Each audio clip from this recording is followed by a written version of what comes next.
Howdy, howdy, listeners. This is your host, Random Nerd, on the Critical Thinking Nerd podcast. This is Fathers of Abortion, Episode 4, A Father's Opt-Out, Dubay versus Wells. The Roe v. Wade for men. When you hear the phrase, my body, my choice, and the battle cry of Roe v. Wade, it's important to note that while these items allow for women's choice, the question remains, what about the men, the fathers involved with pregnancy, with the unborn and born children? The following is from Wikipedia. I will not include the link in this episode, as I always emphasize, I challenge you to research further for yourself.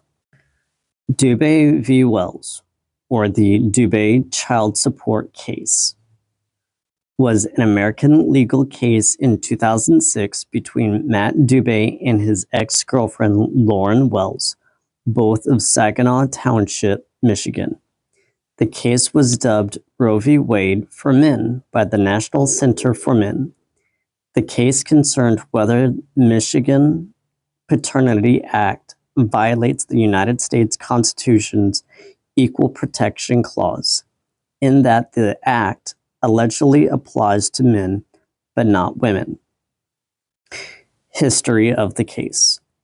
In the fall of 2004, Dubay and Wells became involved in a romantic relationship. Dubay claimed in court documents that he informed Wells he had no interest in becoming a father. He also claimed in court documents that in response, Wells said she was infertile and that as an extra layer of protection, she was using contraception. The parties' relationship later deteriorated. Shortly thereafter, Wells informed Dubay she was pregnant, allegedly with his child. She chose to carry the child to term, and the child was born on an unspecified date in 2005. Dubay claimed in court documents that he consistently told Wells he did not want to be a father throughout the pregnancy and after the birth of the child. Issues involved in the case. The specific legal challenge in the case was based on whether Michigan's child support laws apply to men and women equally. If not, then it was argued by Dubay that they violate equal protection.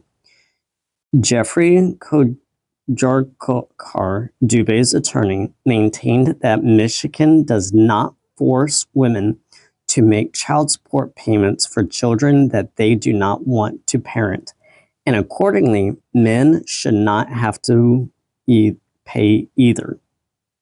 As a result, after back and forth appeals, the case was eventually dismissed. In a further excerpt, in its dismissal of the case, the U.S. Court of Appeals Sixth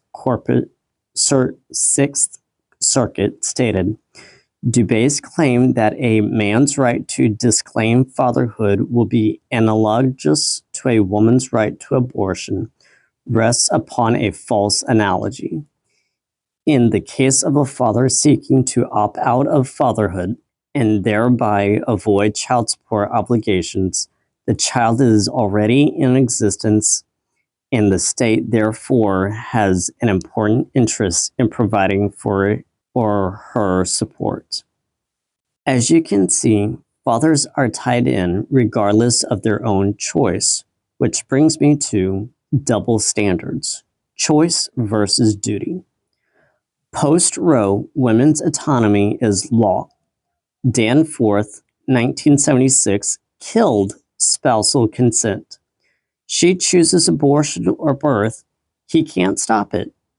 If the mother chooses life and the father doesn't want it, he pays support, up to 20% of income for 18 years. A 2000s Men and Masculinities study says 55% of men felt trapped. Grief or bills, we have no voice. Feminists say her body justifies it, her burden, physically, emotionally, whatever you want to call it.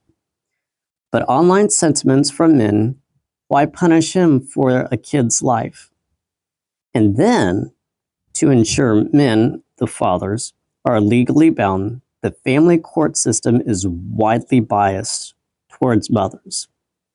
Dubay's fight wasn't just his, it set the precedents for men in general when it came to pregnancy and children in general. Some pay for kids they didn't choose, even rape victims or non-dads. Next episode, we dive into family courts. Why do fathers, even non-fathers, get stuck with a kid's life? Sometimes even paying to fight for custody. If he's not the dad, why is he financially locked in from misleading or ill-intent women? If you found this episode meaningful, please continue to listen to my next episode as I dive deeper and research further to share my knowledge with you. Thank you.